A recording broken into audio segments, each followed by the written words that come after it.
Going on, guys? Welcome back to the channel. My name is Hart for those of you that are new. And today I'll be breaking down this 6-game NBA slate here for Tuesday night on DraftKings. Kind of doing an early look slate breakdown, putting some people into my early look player pool of guys who I want to build around. But as always, the injury news does change the entire slate. So let's get right into this breakdown here. Make sure to hit the like button and subscribe as always. And as we can see here right now, six game slate, but we only got 5 games up right now. Thunder, Magic, 2.5 point spread, 227 total. Celtics, Nets, 8.5 point spread, 230 total. Kings, Suns, 4.5 point spread, 243.5 total. Wolves, Blazers, 8.5 point spread, 216. And then Pistons, Lakers, 12 point spread, 236.5 total. So jumping into this first game here on the slate, Boston and Brooklyn. On the Boston side, the only news right now we do have to deal with is Xavier Tillman is out and Porzingis is questionable, but it looks like he might be able to go. He did come back in that Miami game there after leaving for a little bit. He was having a really good game, got injured, came back, played okay. I think he only scored like 5 more points since coming back. But yeah, we know the offense is be going through Tatum here with a fully healthy team of him, Porzingis, Brown, White, Holiday. Really, they're all just kind of secondary plays for me personally. Sure, you can land on one of these guys. Sure, they can have a solid game, but at their price tags, they're all kind of priced about right here at a potential blowout spot. As always, I always feel safest going with Tatum just because he is the key to their offense. And he's actually been stepping it up the past 3 out of 4 games. He's gone for 58 or more. So that is something to take note of. He's almost been going for triple doubles in the past 4 games. So if you want to catch him in that little bit hot streak, I don't mind that. Otherwise, Porzingis, Brown, Holiday, and White are just secondary options for me. Al Horford, 5.2K, should see mid-20s minutes. Don't think you need to do it. And in terms of value, maybe you could take that dart throw on Peyton Pritchard, but that's really it. Moving on to Brooklyn here on the Brooklyn side. Cheap price tags for these guys, but it's obviously a tough matchup here. We know Cam Thomas and Mikal Bridges are going to lead this team in terms of the offense. They should both shoot the ball 15 plus times. If this game stays close, it's going to be because of one of them or both of them are having a good game. So I do have some interest in both. Claxton there at 6,900. They'll need his size going against Porzingis. Obviously, there's a lot of foul trouble risk with the Celtics. All those guards are able to drive the ball. Claxton, one of those guys at times, is foul prone. So I always think he's a good GPP option, but the minutes aren't as safe and secure with him, and he's coming in at 6.9K, so it does make him risky. Ben Simmons, if he starts, the minutes just have not been great. If he's still going to be on a minutes limit, I just still don't think there's a need to get to him. Now, if he's off of it for some reason, then I do think he's a really good play at 5.9. Dennis Schroeder, I would assume, sees a good amount of run. I saw 27 minutes that last time in his first appearance there with Brooklyn, and he put up 15, 12, and 3. So, it's one of those things, it's going to be the same kind of offensive role for him that he saw with, Toronto, where he's going to come off the bench, play mid-20s minutes, and he can have those random pop-off games like we saw last game where he can go for a double-double. So I actually do think he's a solid play, 4.8. They should need his offense off the bench. But obviously, Dennis Smith Jr. is still there as well. So he'll play mid-20s minutes, kind of similar role. Obviously, Schroeder's a little bit better for score, but we have 2 guards in the same role now. So they're both there, but nothing really stands out to me. DFS, not much to say about him. Sharp will play the backup center run. That's really it. They kind of have a fully healthy team. Not much to like here with these guys. And it's really just kind of the main 3 for me, and that's it, unless Ben Simmons gets off his minutes limit. Moving on to OKC here versus Orlando. On the OKC side, once again, I always think SGA is just a little bit underpriced here at this price tag of 10.3K. Had a really, really good game there, 38 real life points against Sacramento. Another very solid matchup here. Obviously, Orlando is a very good defensive team. Do play slow pace, but SGA is one of those guys who's, he can go off against anyone, so it really doesn't matter. But I think he's a solid play. Chet Holmgren coming in at a cheap price tag, 7.4K. As you can see, he does have a decent ceiling, 43.52, but then he does have a low floor. But I think he's a fine play, a safe play at 7.4. Same thing with Jalen Williams, nothing too crazy here. He's been, popping off here and there, but I think I just feel safer going with SGA. And these guys are just secondary options if you do land on them. I don't think I'd go out of my way to play any of these guys. Maybe Lou Dort, just because of the cheap price tag. But once again, with a fully healthy team, it's really hard to trust him in his offense. Right now, it's really just landing SGA. If you did want to take a shot on a guy, I do think Jalen Williams is your best bet, but not getting him at a discount at 7,000. And you really need him to have a solid game, which he has been doing, but I just don't like the price tag of 7K for him right now. when you could just pay up a little bit more for, guaranteed production from SGA, or you could just go to different spots, different players. So once again, I think, the Thunder are just kind of priced about right for me. On the Orlando side, I do really like Paolo here at 8.2. I mean, the offense is going to run through him, and it's going to run through Franz Wagner, who's had 2 amazing games back-to-back, 34-7-7, and then 36-5-3. And that's the type of ceiling you can have, 7.1. Don't mind anything on them. I just think it's a little bit safer to go to Paolo, but they both look really good here in this matchup. They should carry the offensive load here for Orlando like they always do. Wendell Carter Jr., I do think is a sneaky GPP play. Does have double-double upside. Minutes are not as good as you'd want them. You'd want to see a little bit more than, high 20s, but if you can sneak in the 30-minute range, he can definitely have that, mid-30s to even 40-plus fantasy point outcome. So I do think he's interesting there at 5.3. The guards here are more so dart throws, Suggs, Fultz, even Cole Anthony. It's just they're all going to kind of split minutes, see mid-20s minutes. Nothing too crazy offensively from any one of these guys here. So kind of hard to trust these guys right now.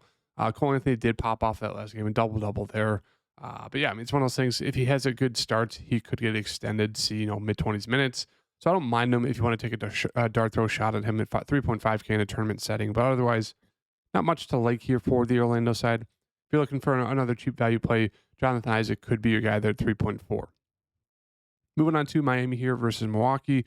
Milwaukee just played 2 nights. They're blowing out the Nuggets right now. So, we really shouldn't have to worry too much about them needing to rest their main guys. But as always, you never really know. But on the Miami side here, the big news is Jimmy's out, Rozier is out, Richardson's out, and then Duncan Robinson is questionable. So right now, we could get a potential starting lineup of Bam, Tyler Hero, Martin, Jaime, and I would assume it'd probably be Highsmith. And off the bench, we'd probably see not a lot. They might have to bring some people up, but we'd probably see off the bench would be Kevin Love, Robinson, Kane, and Jovic. I mean, as you can see, they're really struggling with the guards. So really, really like the guards here. Tyler Hero, obviously there's blowout risk in this game. Martin and Jaime are all way too cheap here in this, matchup. I mean, you just hope this game stays close. If it does, these guys are going to be very high owned, but for good reason. They're going to carry the offensive load. I even like Bam at 8.3. He always steps up, offensively when those guys are out. So really, really like the Miami team. They're going to be super, super popular for good reason. But yeah, they all look really, really good there. And obviously, if Duncan Robinson is good to go, 4.2K, I think I'd prefer him. I don't know if I'd prefer him over any of these 3 guys, but he'd still be a very strong play. So yeah, a lot to like there for the Miami guys and potentially some cheaper value guys. But I do expect these guys, the main starting 5, to all see probably 35 minutes, if not more, if it's a close game. So, the value is not necessary, but we could definitely look to some once we get a clear picture tomorrow on who's going to be available off the bench for them. For the Milwaukee side here, obviously Giannis looks great if you want to pay up from 11.7. Don't mind Dame. He's always an interesting GPP pivot option off of, a usually chalky Giannis. Middleton is out, so that means, these secondary guys like a Brook Lopez, like a Bobby Portis, they will be more involved offensively. So if you do want to get different, you can definitely look to Brook here at 6,000. Definitely an interesting price tag for a guy who can go for a massive game just with the blocks alone, plus, hitting a couple threes, some rebounds. So a lot of interest in him there. I don't like the price tag for Bobby Portis here. Even with Middleton out, his minutes are still not a guarantee. You should see mid-20s minutes. He's been more productive recently. I'll give him that. But it's just one of those things, the minutes into the 30s are not a guarantee. So him at 6.8, it's just a little bit too pricey for me. I mean, you're almost paying 6.8 for a guy whose minutes fluctuate between like 20 to 33 right now. When you could pay 7,000 for like a guy like Jalen Williams, who's got that pretty much more stable production, more minutes, more upside. So that's kind of the price discrepancy there. So I don't know why you'd want to land on Portis there at the price tag. Malik Beasley should be more aggressive as well. He's been shooting the ball great, but obviously one of those guys who's pretty score independent. So at 5.2K, don't think it's a great look to go to him or Crowder or Connaughton. I know they're seeing some good minutes, but it's one of those things. You really just want to focus on the main offensive players here for the Milwaukee Bucks, which is Giannis, which is Dame, and then those secondary pieces of like Brook Lopez and maybe Portis. But right now, it's just kind of those main 3 for me on the Milwaukee side, and that's it. Moving on to Minnesota here. Obviously, a great matchup. Hope this game stays close. Anthony Edwards, Karl Towns, once again, as I keep saying with these guys, they are too cheap at their price tags for their expected usage and upside. Gobert is an interesting middle range play at 7.2. Don't mind him. The mints have been pretty solid on him recently. and has that massive double-double upside. You just hope he gets a couple blocks if he can. Should go for, mid to high 40s fantasy points, maybe even crack 50. In terms of the rest of the team, as I always say, not a lot of interest in for me here. Conley is a fringe secondary option if you do want to land on him. As you can see, he does have some upside, but more so going to be in that low to mid 20s fantasy point range at 5,000. Not crazy, not bad, but he's kind of just there. Naz Reid, another GPP option off the bench here, who could get more run if this game does blow out. So there is some interest there for me. And the McDaniels should play a good amount. As you can see, the minutes are kind of all over the board. Obviously, that blowout did not help his minutes in terms of that last game against Milwaukee. But his minutes are kind of all over the place, as you can see. But 4.1 for a guy who could play 40 minutes, sure, you could definitely land on him. Moving on to Portland here. Portland side, Anthony Simons looks like he should be good to go. As I always say, if this game stays close, it's going to be most likely because of him. As you can see, he's had 3 really good games in a row. So I don't mind if you land him at 8.2. Every time I do that, he always has his worst game. So it's a little bit hard for me right now to trust him, but the usage is there in the minutes. Jeremy Grant's been stepping up offensively, as you can see here, the past 2 games as well. So good amount of interest in both of them. They do feel a little bit pricey, but they don't have much offensive weapons on this team right now. They're leading this team offensively, so they're going to play a lot. They're going to shoot the ball a lot. So they will have that usage there. Ayton is a fine option at 7.3. Another one of those guys. It's going to be a 300 monster. Him, Grant, and Simons leading this team offensively. So if you guys land on them, I don't mind it, especially if you do play like a CAD or SGA. If you do want to run it back, I wouldn't mind getting to one of those guys because they should be pretty cheap. Scoot Henderson is questionable.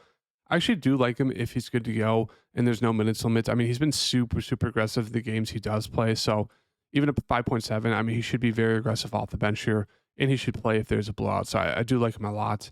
In terms of these other guys here, I don't think there's much interest for me in anyone else besides kind of those main 4 guys. Moving on to the Kings here versus Phoenix Suns.